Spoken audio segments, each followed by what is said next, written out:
Bem, estamos de volta com o nosso TV Fama. Estamos aqui com a atriz do Teatro Entrando em Cena de Varjota.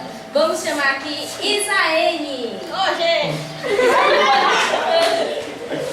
Isaene, o que você acha do teatro?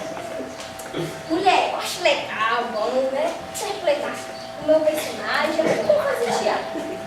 E quando você está num palco, diante de um monte de gente, aquele monte de gente olhando para você com aquele olhar fixo, o que você sente ali?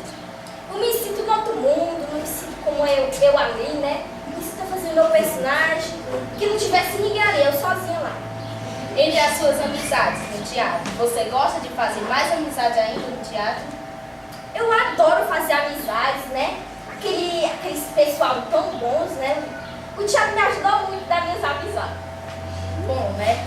E entre os seus professores na sala de aula, tem algum que lhe incentiva mais para fazer o teatro? Bom, é a professora Iris, ela me incentiva muito, essa que eu estou muito famosa, aqui pra frente vou dar muitos autógrafos, né? Graças a Deus. E daqui a pouco a gente está de volta. São exatamente 5 horas, mas daqui a pouco a gente volta. Tchau, bicho!